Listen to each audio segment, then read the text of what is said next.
Yo,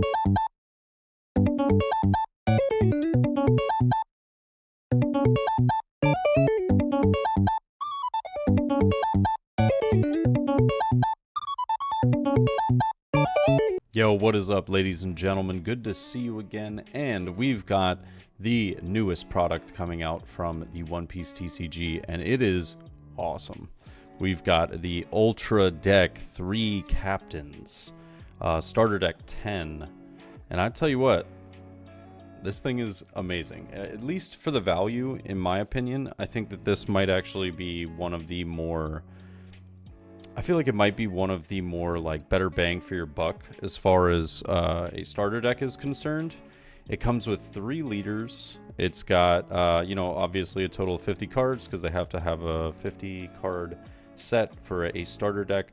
But you get like those promo reprints of the Searcher Nami from OP01. You get the Rush Zoro from OP01 as well. So if those cards were eluding you because of price differentials and stuff like that, they're going to be very, very accessible now because of how many people are going to be picking up 2 of these, and you get 4 per box, so you'll have 8. So you can easily, get a little bit of money back just for a playset. Just be like, hey, if somebody is really in need of that but isn't going to be picking up one of these themselves. But I just think this is awesome. It's really neat. What does come inside is a little deck box. So let's just go ahead and get straight into it. I don't care how the box looks, so I'm just going to tear it open. You know, if you're somebody that likes to keep your box looking pristine, more power to you. I just don't care at the moment. So let's get that box open. And as you'll see, a nice little plastic container that's holding the deck box. And all the cards should be inside. The deck box is very cool, showcasing the artwork on each of the 3 leaders. So we have the Luffy here. We also have the Eustace Captain Kid on the side. We have Law on the side. Absolutely love that. And then the One Piece logo on the back. Yeah, but super neat. And nice little Velcro to keep it sealed. So if you needed a efficient little deck box, you get one with this. Pretty good at a price of $30. Also comes with a little divider on the inside. I believe this is reversible, or no, it's not. Okay, I think the gift collection one was. Maybe I'm wrong about that, but nonetheless, really cool that you get a little deck with that. And classically, as they have done in the past, it is wrapped in a nice little plastic tape container right there. But let's get started. We got the Law leader. Absolutely love this. I think that this leader will actually be a menace in OP05. I think it's going to be very, very annoying deck to deal with. There's a lot of the cards that are in this starter deck specifically that just make this list run smooth as butter. And then you're also going to have a lot of OP05 additions that really add on to it as well and give it a little bit of that oomph. But we've also got the Luffy leader. This is super cool. I absolutely love this leader. I think that it actually caught me off guard because at first I didn't understand why it read that if you have 0 Dawn cards on the field or 8 or more, then you can add up to 1 card from your Dawn deck and set it as active. I didn't understand why it was reading that way because 0 made no sense to me. Why would you ever get to 0? And then I found out about the secret rare Luffy that is in set 5 that is Dawn -10. And that is where, yeah, pretty cool.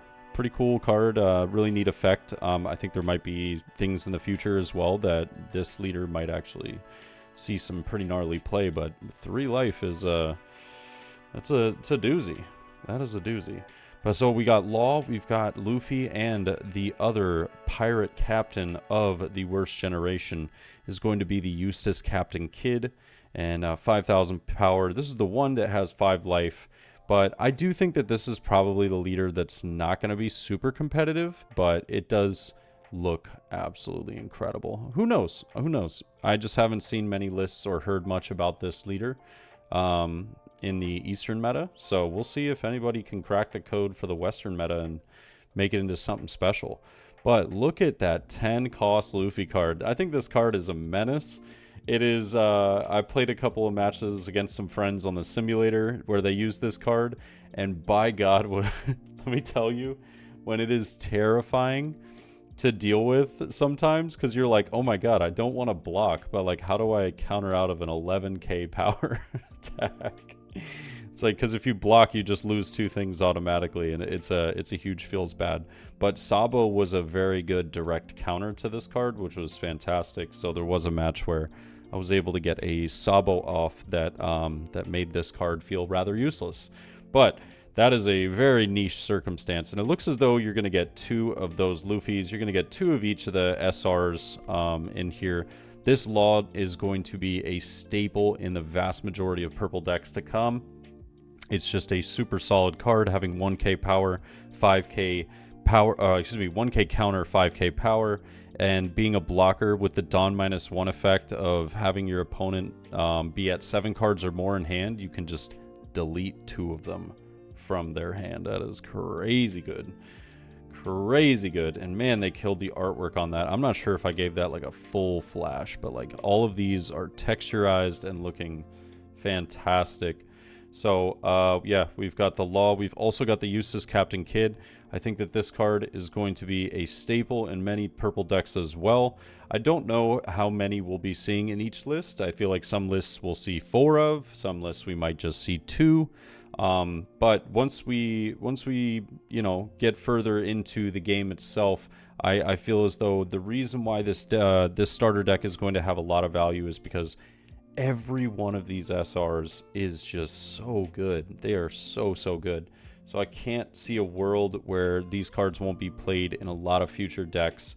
Whether it's going to be 1-ofs, 4-ofs, you know, that's to be determined. And now I love this. We've got the Zoro reprint of the OP01 Rush Zoro. That's so sick. I mean, this is amazing. And you get 4 of them. You get 4 of them in a starter deck. So you got to buy 2 starter decks to get a full playset of all the SRs.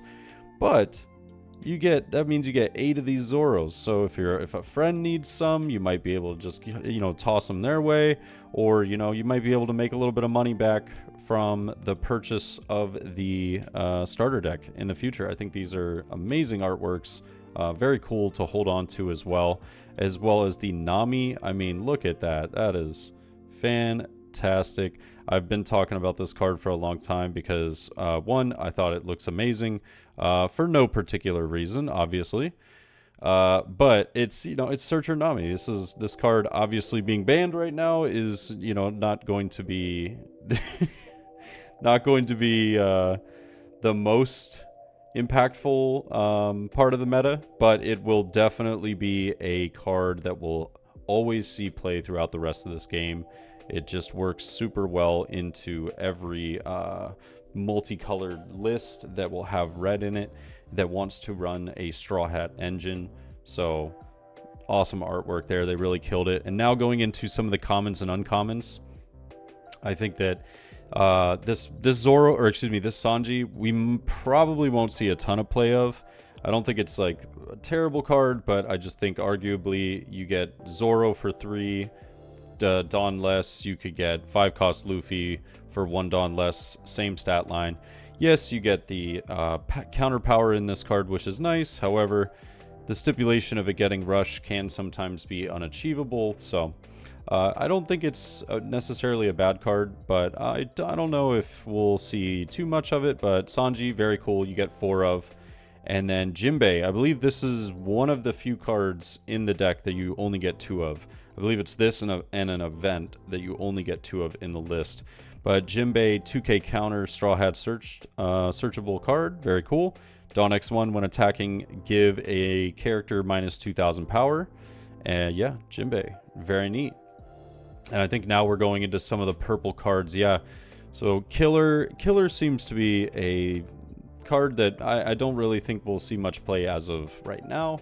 In the future, though, this could be a very, very cool card. I'd love to see a very interesting combination of red and purple with a leader in the future that maybe this would be able to thrive off of. But at the moment, I don't see this being played much other than potentially in Z. But yeah, we'll have to wait and see. I don't know. I don't know. I like the interesting nature of the card, but that is to be seen. And now Shachi and Penguin, what an incredible card for Red Purple Law. 2k counter.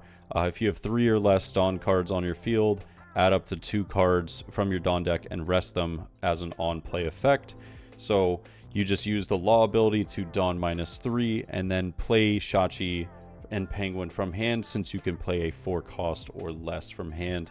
And you get to ramp up 2 Dawn, so that means you're only paying 1 for the Law ability to get rid of your opponent's character and getting a 5,000 power body on board. Super sick card. Super sick. I think that realistically though, we're only gonna probably end up seeing that in Red Purple Luffy. I don't know how it would be played in the future unless there's some like purple card that comes out that's play a 4 cost or less, and Dawn -5 or something. Who knows? But I've seen crazier things happen. We also have Jean Bart. I think this is also going to be a really big staple in the Red Purple Law deck. But Jean Bart actually just feels like it might be a staple in a lot of purple decks going forward. On play, pay 1. You get to ramp up a Dawn and set it as active. It's pretty good. Rather than being rested, pretty good. Love the holo foil on all of these though. Looks really good. Heat is a sleeper card. I was testing this out a lot in Magellan. Seems like a really interesting card. The only thing is that I did trade it out for something that we're about to see in the future here very shortly, that I think is just a little more interesting in the Magellan list. But Heat is amazing because when you subtract a Dawn from the from your Dawn field, and it's returned to your Dawn deck, this character gains plus 2,000 until the start of your next turn. So it's a 3 cost, 6k power, 1k counter. Pretty dang good. So if you're using this Dawn -1 effect a lot in a deck such as like Magellan, that card is pretty solid. Pretty solid. And now you also will see 4 Beppos. This another Red Purple Law staple here. I also think that this might be a staple in purple decks to come in the future as well. It's just it's a super solid card with the on play and attacking. If your opponent has more Dawn cards on the field than you, add up to 1 Dawn card from your from the deck and rest it. It's amazing. I mean, ramps you up very quickly for being on play and when attacking. Forces your opponent to pretty heavily try and dedicate resources to removing this card, especially in the Red Purple Law, because they will be using their Dawn -3 ability pretty much almost every turn, and that makes this card a massive threat. And you do get 4 of these in the list. And see, this is nice. You see a recurring feature here, 4 of pretty much everything except for the Jinbei and I believe an event. But speaking of that Heat that I was talking about earlier, I did trade it out in the Magellan list for Wire. I think that this is a card that I was sleeping on initially, but I'm really liking more and more the more I play with it. So it is a 3 cost, 3k blocker. That's not the greatest stat line, but especially for the cost, like 3 is a lot. But the beauty of it is once per turn when Dawn is returned from the field, you can draw 1 and trash 1 from your hand. Now, the beauty of this is it's once per turn, not once per your turn, not once per your opponent's turn. It is once per turn. So on your opponent's turn, you're still able to play if you have stuff like Hell's Judgment. If you have any events that are Dawn -1, this card is going to allow you to cycle through your hand, and it is very, I don't know. I shouldn't say very slept on. I slept on it. So it might actually be a lot more popular than I was deeming it to be, but it's a really neat card, and I do plan on using it a lot because yeah, I really wanted to test out some of these purple lists, and it's a super cool card. Can't wait to test that out a little bit more. But we've also got the Giant Sumo Slap here. It's basically a 1 cost Gum Gum Red Hawk. It is for 1 cost plus 2,000 and then KO an opponent's character with 2,000 power or less. Red Hawk is plus 4,000, then KO a 4,000 or less. So essentially a 1 cost Red Hawk. I don't particularly see this being better than Red Hawk, if I'm being honest with you. But it's not bad. It's Straw Hat Crew. It's searchable. This is a 2-cost event. All the events are 2 costs, yes. And then we've got Gum Gum King Kong Gatling Gun, 5 cost, KOing up to one of your opponent's characters with 7,000 power or less. It's essentially a little bit higher of a jet pistol. I don't think that this is really going to see too much play, at least initially, just because jet pistol is cheaper and there's not much that you're going to be KOing at 7k stat line versus 6k, and red also has a lot of value cards that are able to lower the power of cards anyways to be able to KO them with jet pistols. So I don't see it as a very big widely used card, but interesting nonetheless. And now we have Punk Vice. I think this is a sleeper of a card. I think this is going to be a card that when we see a very good black-purple leader is going to be massive. Absolutely massive. However, Z is not bad. It's just not great. And I think that once we see some black-purple magic coming through, this Punk Vice is going to be nasty because for 3 cost main, you can rest up to one of your opponent's characters with a cost of 2 or less, and then you get to add 1 Dawn from your Dawn deck and rest it. So it's a great turn 2 to ramp up 1, as well as potentially rest a Searcher that your opponent played. It can also be really nice if you are playing Z and you have like 4 cost Kuzan down and you are able to swing, and then you can rest a 6 cost card and potentially swing into that card. I mean, it's a very cool card. Very cool card. I don't think it's going to see a ton of play early on to begin with, but I do really like the idea of this for the future.